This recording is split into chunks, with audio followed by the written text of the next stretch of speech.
Hello students, स्वागत है आपका पाई क्लासेज में।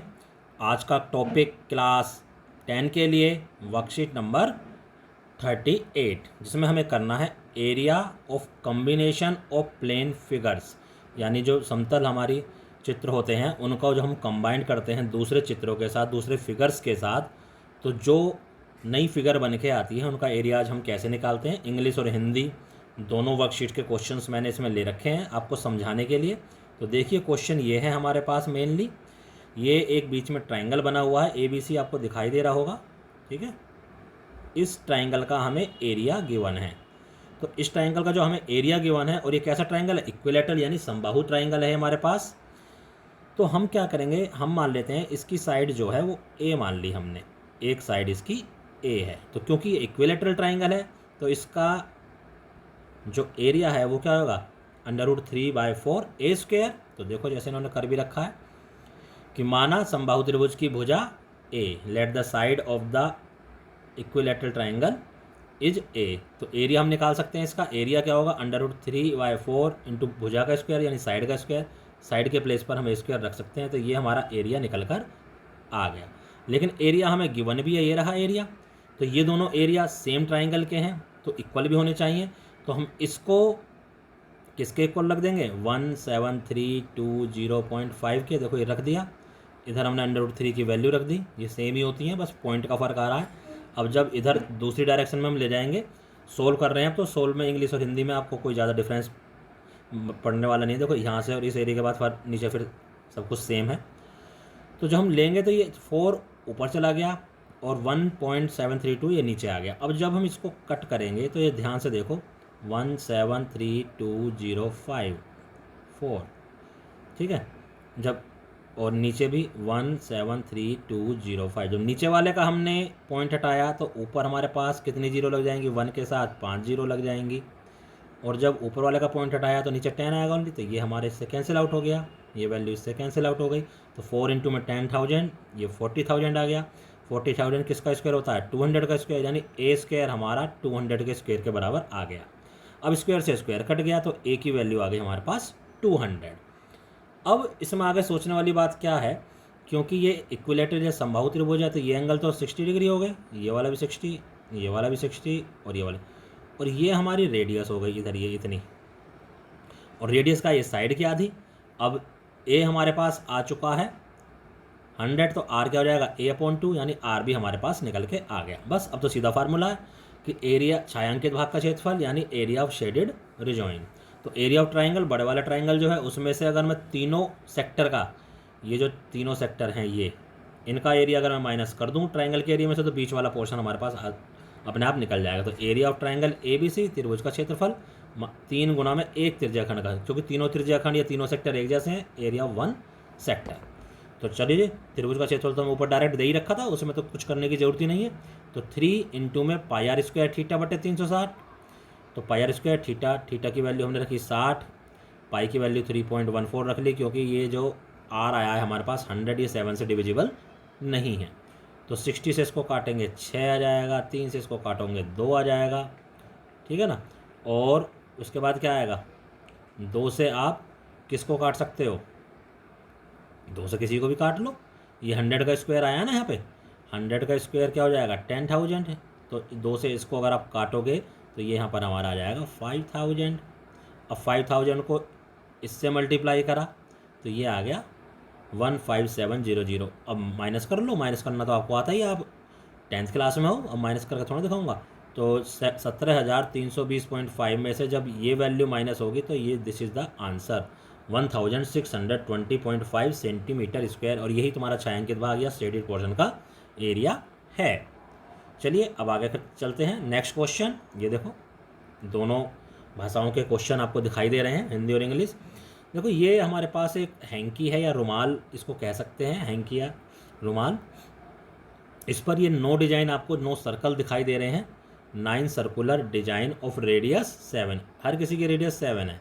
तो ये 7 है, तो ये जो पोर्शन है ये हो गया हमारा व्यास या डायमीटर, तो ये हमारा 14 हो गया, ये भी हमारा 14 हो गया, और ये भी हमारा 14 हो गया। तो इसका मतलब क्या है, ये साइड आ गई हमारे पास स्क्वायर की कितनी, स्क्वायर की जो साइड आ गई हमारे पास, ये पूरी स्क्वायर की साइड आ गई, ये आ गई 42 सेंटीमीटर। तो कह क्या रहा है 7 सेंट, तो रुमाल के शेष भाग का क्षेत्रफल, यानी इस डिजाइन के अलावा जो शेष भाग है, शेष भाग का मतलब ये जो बीच बीच में सफ़ेद पोर्शन आपको दिखाई दे रहा है, ये सारा, तो इसमें से आप ये आपको एरिया फाइंड आउट करना। तो क्या करेंगे हम, रुमाल का या हैंकरचीफ का एरिया निकाल लेंगे, उसमें से ये 9 जो सर्कल बने हुए हैं इनका एरिया माइनस कर देंगे। तो देखो क्या कहता है, number of circular design 9, radius of each circular, ऐसे ही वृत्ताकार डिजाइनों की संख्या प्रत्येक उसकी संख्या, या हम फिगर इज सेल्फ एक्सप्लेनेटरी भी लिख सकते हैं। ठीक है, तो डिजाइन, तो फार्मूला देखो हम डायरेक्ट क्या लगा सकते थे, हम लगा सकते थे area of remaining portion of the handkerchief, या रुमाल के शेष भाग का क्षेत्रफल, क्या होगा, वर्ग का क्षेत्रफल माइनस कुल डिजाइन का क्षेत्रफल। तो हम इन्होंने तो यहाँ पर डायरेक्ट कर दिया, आप बीच में क्या करना, आपको ये सारी चीज़ें लिखने की आपको ज़रूरत नहीं है, ये सारी चीज़ें लिखने की ज़रूरत आपको नहीं है। आप सीधे फिगर में ये 14 हमने ये दिखा दिया है, बस ये तीनों लाइन लिख ली। अब सीधे ये फार्मूला लगाना, वर्ग का क्षेत्रफल सीधे लिख देंगे 42 गुणा 42, जब हम सोल्व कर रहे हैं ये लाइन भी नहीं लिखनी, minus 9 into pi r square. तो पाई क्या हो जाएगा 22/7 गुना 7 गुना 7, तो ये 7 से 7 कट गया, तो 42 गुना 42 ये आ गया अब आपका 17। अब इसके बाद ये लाइन आ सकती है 42 गुना 42 1764, ऊपर 9 22 और 7 को गुना करेंगे 1386, इसमें से माइनस करेंगे तो ये वैल्यू हमारे पास ऑटोमेटिक आ जाएगी। तो हमने बीच में ये चीज़ें हटा दी, ये इतना लिखने की आपको ज़रूरत नहीं है, अलग अलग निकालने की ज़रूरत नहीं है, सीधा फार्मूला लगाओ, इस तरह से सोल्व कर लीजिए। ठीक है, तो ये क्वेश्चन भी कंप्लीट होता है। नाउ लास्ट क्वेश्चन जो एग्जाम्पल हमें दे रखा है, फिर उसके बाद ट्राई योरसेल्फ वाले क्वेश्चन है। देखो आपको ट्रायंगल दिखाई दे रहा है, इसमें ए बी और सी इनको सेंटर मानकर ये सर्कल की आर्क लगाई गई है। ठीक है, ये हमारी आर्क लगाई गई है, और ये जो आर्क लगाई गई है, ये जो सर्कल बनाया गया है, ये 6 सेंटीमीटर इनकी रेडियस है, ये भी 6 सेंटीमीटर, यहाँ भी 6 सेंटीमीटर, और इधर भी 6 सेंटीमीटर ही है। और जो एंगल है, मान लो ये वाला एंगल हमारा θ1 है, ये वाला एंगल हमारा θ2 है, और ये वाला एंगल हमारा θ3 है। तो एरिया कैसे निकालेंगे, एरिया ऑफ ट्राइंगल, छायांकित भाग का जो क्षेत्रफल होता है, area of shaded middle shaded joint, area of triangle यानी त्रिभुज का क्षेत्रफल माइनस 3 त्रिज्याखंडों का क्षेत्रफल। अब देखो 3 त्रिज्याखंडों का जो क्षेत्रफल इन्होंने बनाया है, ये मैं आपको बताता हूँ। सबसे पहले हम इसका निकालते हैं, ये जिसका θ1 है, अगर मैं इसका एरिया निकालूंगा तो पाई आर स्क्वायर θ1/360 ये आएगा। दूसरे का निकालूंगा तो पाई आर स्क्वायर θ2/360, और तीसरे का निकालूंगा तो पाई आर स्क्वायर θ3/360। क्योंकि तीनों का निकालना तो तीनों को ऐड करेंगे, तीनों में से पाई आर स्क्वायर बटे 360 कॉमन आ जाएगा, और ये θ1 जमा θ2 जमा θ3, और ये तीनों क्या हैं, ये त्रिभुज के एंगल हैं, ट्राइंगल के एंगल हैं। ट्राइंगल के तीनों एंगल का सम क्या होता है 180, तो यहाँ हम 180 यूज कर लेंगे जब क्वेश्चन करेंगे। तो आइए वही इन्होंने कर रखा, देखो यही लगा दिया, पाई आर स्क्वायर θ1 θ2 θ3/360। तो त्रिभुज का क्षेत्रफल 1/2 आधार गुणा ऊंचाई, तो आधार यानी कि बेस आपको 48 दे रखा, 1/2 बेस इंटू हाइट 20 है। तो अब इन्होंने क्या करा, देखो 2 से जब इसको काटोगे 24 आ जाएगा, 24 इंटू 20 करोगे तो 480, यहाँ बीच में ये माइनस लगा हुआ है, देखो इधर सही दिखाई दे रहा है। ठीक है, ये माइनस लगा हुआ है। पाई की वैल्यू 22/7, आर स्क्वायर यानी 6 गुना 6, इन पूरे की वैल्यू 180 और नीचे 360 है। अब 180 से इसको काट दो 2 से इसको काट दो 3, 22 6 और 3 को मल्टीप्लाई कर लो, फिर 7 से डिवाइड कर लो तो 56.57 आ जाएगा। 480 में से घटा दो, जो भी आया that will be your answer. बहुत ही सिंपल सा क्वेश्चन था। अब करते हैं हम स्वयं प्रयास कीजिए के क्वेश्चन। देखो पहले तो ये शुरुआत में तो 3 फिलिंदा ब्लैंक्स दे रखे हैं। अब इन फिलिंदा ब्लैंक्स में त्रिज्याखंड का क्षेत्रफल या एरिया ऑफ द सेक्टर, ये हमारा सेक्टर होता है, आपको दिखाई दे रहा है। ठीक है, ये भी आर है, ये भी आर है, और बीच में हमारे यहाँ थीटा है। तो पाई आर स्क्वायर θ/360 इसका आंसर हमारा हो जाता है। चतुर्थांश का क्षेत्रफल, चतुर्थांश ऐसे है, कोई भी सर्कल लो उसको ऐसे डिवाइड कर दो 4 भागों में, तो 4 भागों में जब डिवाइड करोगे तो ये 90 डिग्री का एंगल हो जाएगा। तो पाई आर स्क्वायर 90, वही फॉर्मूला यही लग रहा है, बटे 360, 90 से काट दिया 1 और ये 4, तो ये हो गया 1/4 पाई आर स्क्वायर। पूरे का पाई आर स्क्वायर होता है, अगर दूसरा तरीका भी देखें, सर्कल है, सर्कल का क्या होता है पाई आर स्क्वायर, 4 भाग में कट कर दिया तो पाई आर स्क्वायर बटे 4। तीसरा वही वृत्तखंड का क्षेत्रफल जो हमने लास्ट वर्कशीट में करा है, वृत्तखंड का क्षेत्रफल निकालना हमने सीखा है ना उसमें। तो वृत्तखंड का जो हमने क्षेत्रफल निकाला है उसमें वही फार्मूला हमने लगा दिया है। ये रहा वृत्तखंड, कौन सा था हमारे पास, ये था हमारा वृत्तखंड। तो क्या करेंगे, पूरे वृत्तखंड कह लो या सेगमेंट कह लो, ठीक है। तो ये पोर्शन हमें निकालना, तो कैसे निकालते थे कि पूरा सेक्टर या त्रिज्याखंड का क्षेत्रफल ये हो गया माइनस ट्राइंगल का ये था, यही तो फॉर्मूला हमने करा पिछले उसमें वर्कशीट में, तो यही हमने कर लिया।